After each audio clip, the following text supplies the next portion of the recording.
Hello ladies and gentlemen, my name's Shadowwraith, and today I'm going to be going over the latest FAQ regarding the Death Guard point changes, and a couple of things about Death Guard. I'll go over the FAQ a tiny bit. The major changes for the FAQ is how priority kind of influences the game from the get-go, so the priority roll, the who gets first turn. From now on, whoever wins that roll-off must take first turn. Okay, first turn was a massive advantage, but they've kind of balanced that out by going, well, if you get first turn, then your opponent, who has second turn, now can score their primary objectives at the end of their last turn, rather than scoring them usually at the start of their turn in their command phase. They have until the end of their last turn of the game to score. That's when they score their primary objectives for that turn, which is fantastic, because getting first turn was pretty crazy. People would get into position straight away, and they'd do damage to you. So basically, you're putting models on the board to die before you can even use them. Awesome. A few other notes is they've changed, lowered the amount of VPs you can gain from certain secondary objectives that were a bit too easy to get. So Bring It Down now offers less VPs, because not only was it hard, really easy against lists that brought big things, so monsters or vehicles, but it also deterred people from bringing all the cool stuff. And obviously Games Workshop want people to bring these awesome, cool, big models.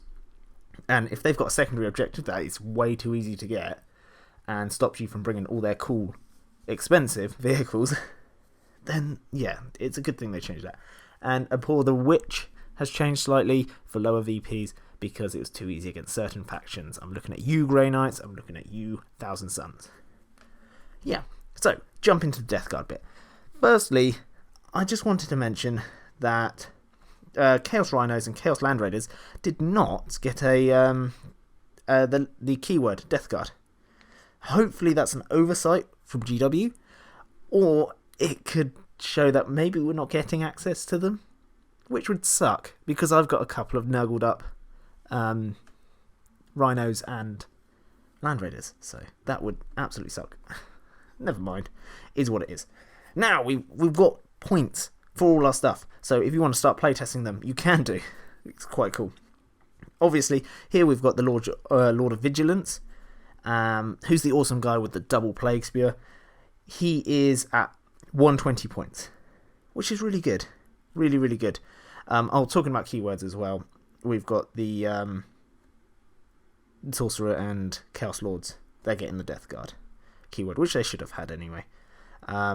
Hopefully they'll get some kind of ability that goes alongside with that, so either the Contagions of Nurgle, or +1 toughness, or Disgusting Resilience. That would be fantastic. Now, we've got really good news for my Poxwalker boys. They have gone down to 5 points per model. That's really good. That's really, really good. So nice, cheap as chips again.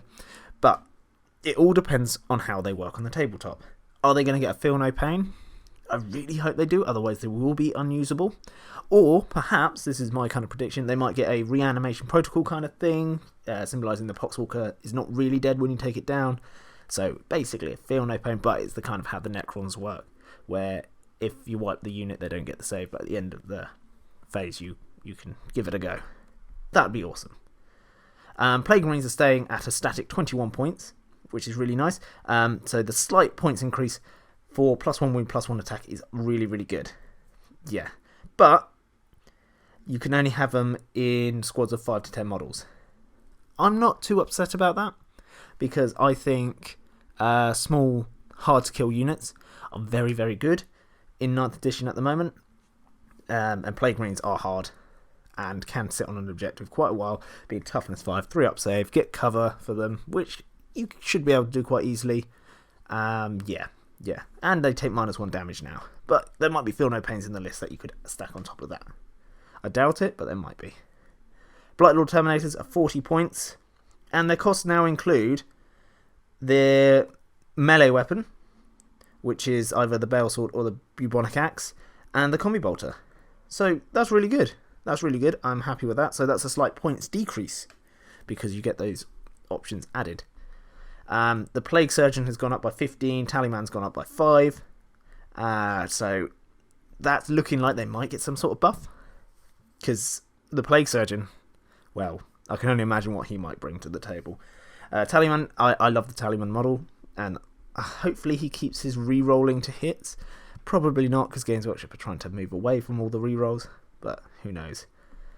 Yeah, Death Guard Possessed, 24 points per model. That's really good.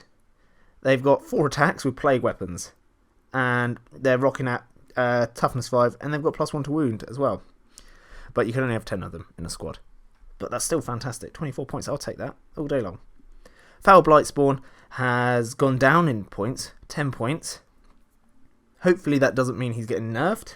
He probably will be, a little bit maybe, or changed, altered. But I hope we keep the same abilities, but we just get a nice little points reduction. I doubt it, because he's quite popular. But hey ho, who knows? It's not like he's not being used, and that's usually where they downgrade the points, they lower the points. Our Defilers are 160 points base, and that's not bad. I expected it, because they're obviously 3+ weapon skill, 3+ ballistic skill, and the Plague Burst Crawler is 165 points base, but that includes a pair of Plague Spitters, so it's cheaper. It is cheaper, I think, by 5 points, and they've got a 3+ ballistic skill, so I'm happy with that. The new terrain piece, I can't remember what it's called, the Miasmic Malignifier, 75 points if you want to use that. I'm not going to use it probably, unless I see something that really impresses me, but now with the FAQ, they've come out with, to place terrain that you bring with your army, it has to remain 3 inches away from any other piece of terrain. That is quite restricting, so I don't like that. Don't like that at all. Mortarion is 490 points, so yeah, that's fine. Same points, but he got a buff, so sweet, I'm happy with that.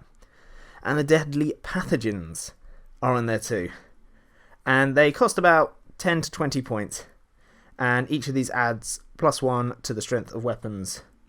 And the one we have seen, which is the Vicious Death, will give you rerolls to hit as well, so I'm happy with that. I could definitely see that on the Lord of Vigilance with his double sprayer. That'd be quite nice. Yeah, I can imagine. I can really imagine. But mostly, things have stayed quite the same. Points-wise, there has been some increases across the board. But I just hope we can use rhinos and stuff to shoot our marines up the board. Yeah. Anyway, that was a quick cover of the points changes for Death Guard. In case you wanted to know if you're using Nurglings, if you fancy using Nurglings at all, we'll see. They're still fantastic if they keep all their rules. They're 22 points per base, so slight increase there. Anyway, if you like the video, do consider liking, and if you're feeling especially sentient today, do consider subscribing. But even if you don't do either of those things, I still hope you have an absolutely fantastic day, and I'll see you in the next video. Goodbye.